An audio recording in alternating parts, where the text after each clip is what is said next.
My name is Leslie Price. Artistically, I use Leslie Kenneth Price. I grew up in the Bronx in New York City. Growing up, as you know, New York was an immigrant community.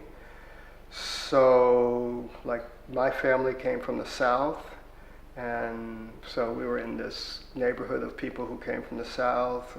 Up the block, a few blocks away, were the Italians, lived up there in the Bronx, and the Puerto Ricans in another neighborhood, and then on this other side were the Jewish community. I grew up in a, pretty much black community, in New York City. And I would make these forays to visit my family in the South, and I would come back to New York. So I never felt a lack of identity, because my family was pretty clear about who they were. The biggest force for me in middle school were my friends, and then my oldest sister. Because my parents worked, she kind of raised me in some sense. She was influential in my going to an art school. My sister saw that I also drew. I had this notion of being an artist, so I would draw. I would get the dictionary out and look up words, and I would try to illustrate them, just so I would remember them. And when it was time to go to high school, my sister just said, "You can go anywhere you want." And one of my buddies, he played cello, and we both did kind of art together. He mentioned this high school, and I applied and I got in. In order to get in, either you needed a strong recommendation from your middle school counselors and teachers.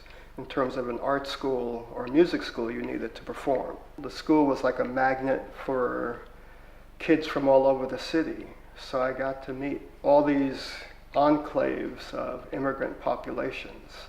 They were all at the school. So for me, that was the best thing. I didn't know it at the time, but it was really great. And then it turned out there were a few kids from my immediate neighborhood who went, and some kids from the Italian neighborhood was there. And we were like, "Oh, you go there?" And wow. And so I became friends with these guys who used to be our enemies. One of my friends from the neighborhood, as well as from high school, he was a year older than me. He graduated, and he just kind of disappeared. I didn't know where he was. And then I saw him after I graduated, and he kept saying, "Leslie, you're very talented. You should bring your portfolio." He was from Panama. "Bring your portfolio to the counselor at Pratt Institute." And I go, "Yeah." And he did that for 2 years. And I finally succumbed to his suggestion, and I went to Pratt Institute because of him. I didn't have college in my mentality at all. My family didn't, none of my friends did.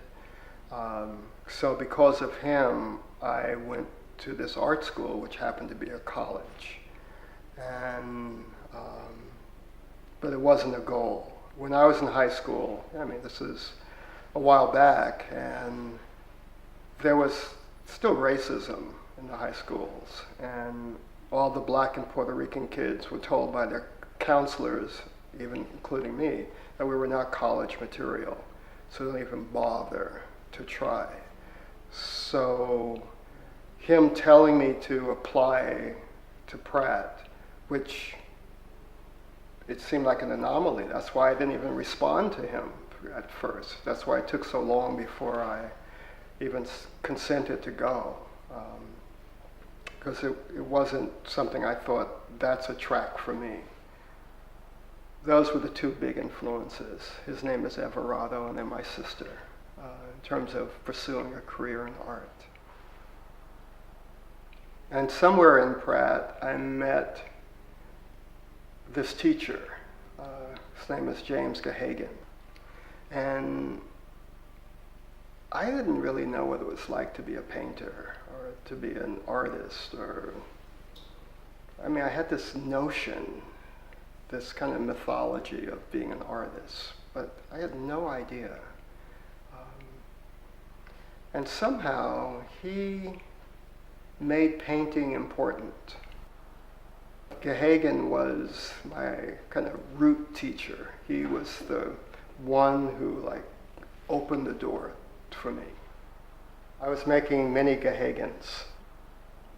They were very formal paintings, much more geometric than I'm currently doing. And that's what I did. I don't think I was overly sensitive to color in terms of working with nuances. Even though I took color classes, I just worked with kind of this felt right. That's what I would use. Gehagen was a very strong figure as far as a direction. And it wasn't actually until I moved away from New York that I realized I had to kick him out of my life. Then I ended up imitating other people. You know, you get rid of one person and someone else comes in, and then you get rid of that person. And it's actually not until recent that I realized that, well, that's okay because we're social beings and that we are influenced by people. But because of all the different influences, you end up making something that's yours and not totally their work. But I still admire Gehagen, and my friends that I've made because of him, we're still very close, and I owe him a lot. Coming to California was like a free-for-all in a way. It wasn't, but in a way, for me, it was like so much space, particularly in San Francisco. It's like you can invent yourself completely, and people were great with that. No one kind of tried to box you in. That's the good part. The bad part about that is then you have to find your own anchor. And I grew up, because of high school, in a very integrated, environment, with not my neighborhood where I grew up in, but my schooling. I had friends from all over the world and all over New York and at Pratt all over the country. So I really couldn't figure out for a while how to be an artist at the same time I'm trying to find who I am, and recognizing, all these people that are part of my life.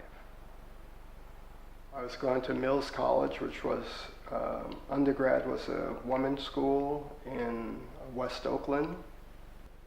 I just felt really fragile at that time. It's like I always had kind of a strong sense of self, but it was uninvestigated sense of self. And so I would say I felt really fragile, like I could be blowing in the wind pretty easily, trying to find something to hang on to, either through relationships or imitating other people's work or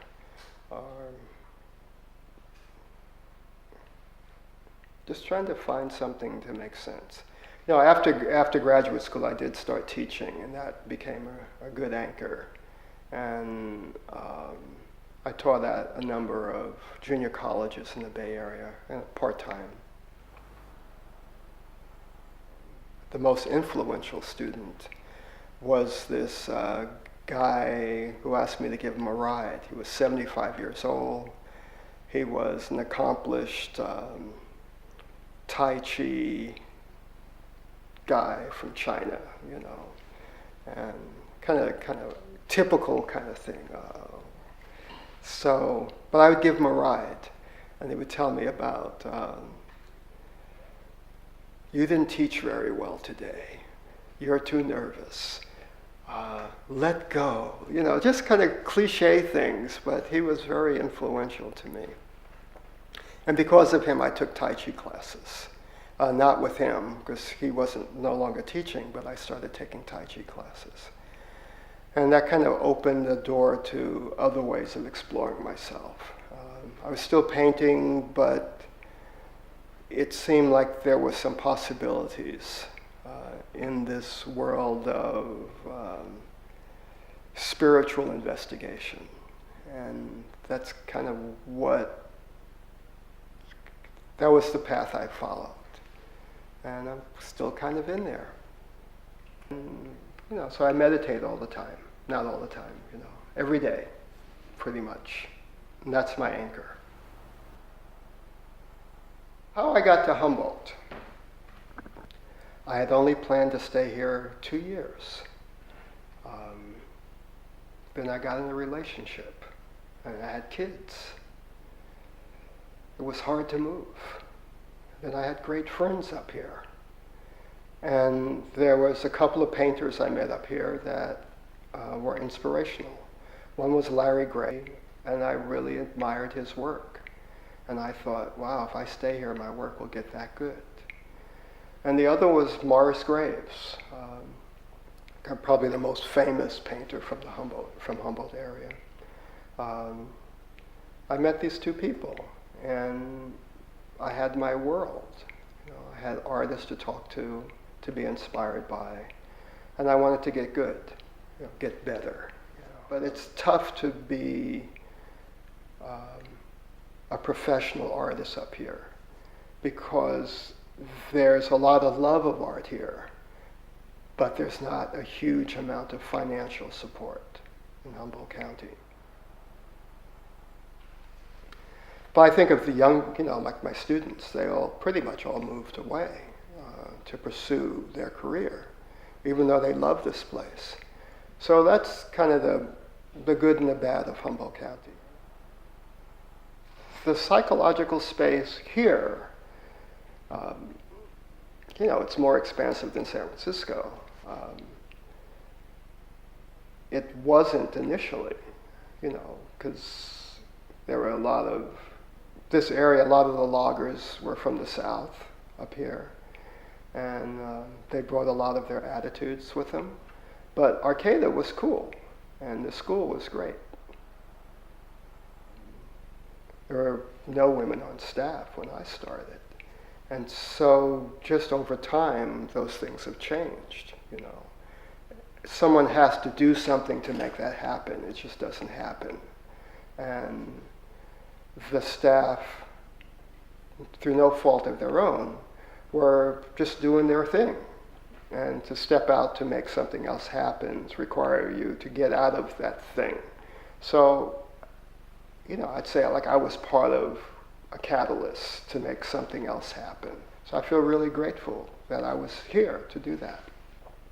And for African American students and students of color, I was an anchor for them, because they can look at someone who was functioning professionally and whatever else they thought, but I was there, and I was there to support them. So there's space here, but there's still some of that other stuff that, it's changing. Believe me, it's changing. But for me as an artist, if I shut the world off, I have lots of space. I remember being really moved by a Joan Brown painting, not because of its influence or similarity to mine, but it had such a presence. There was, to me, my interpretation, of course, it just felt like this was it. There was nothing inauthentic about it. And that's what I find to be inspiring. We were just in Peru, and I like looking at the pots and the fabrics. Those things are beautiful to me. I've been looking at a lot of West African rugs lately. it's like eclectic. There's lots of things I like. It's not just painting. But to be specific about art, I think it's everywhere. I'm an abstract painter, non-objective painter. I'd say I'm more akin to being an abstract painter than a non-objective painter, just because I look at things, and those things inspire me to make the work. Although while I'm painting, the painting takes on a life of its own, then I just respond to the painting. But maybe initially there may have been something I've seen that I'll lay down first, and then eventually it gets all covered up. I'm trying to get all these relationships in place so they're all bouncing and talking to each other, and sometimes it feels like there's something missing. So instead of just throwing paint down, I may draw it out in charcoal first, the shape that I may want to use. I'll put color down and I may take it off, just because it doesn't do, like, in some ways I don't know what I'm doing, but I only know it when I see it in front of me. So it's, talking about it sounds really silly, but the painting reveals itself as I'm painting it. Seems, if you break that down, it doesn't seem like, well, you're doing the painting, so you know what you're doing. But the paint has a part of it. I may, recently I've been doing these pours where I've been pulling the paint with a squeegee, and it does something that I would not expect. And so that thing that happens is a catalyst to do something else, because, that's interesting, but this is boring over here. Let's try to find something that can create an equilibrium in the painting. So this thing that's so interesting doesn't demand too much attention without having a counter for it. So there's this dance between one object or one form and another form and another form. And lately, over the past year and a half, I've been doing 2 panels. And that's definitely influenced by Ed Moses. But he does it, his process is different. But I work with the 2 panels together, and I'm thinking of the panels in the same way I think of the shapes. Like, can they exist together, yet be different? And so there's that relational aspect of it that I'm looking for. What I give to the painting is my undivided attention. I don't play music, I just paint. And I don't look at any images while I'm in the studio, I just paint. So to me, that's like the goal, just like, this is all I got. And I don't want to be distracted by anything.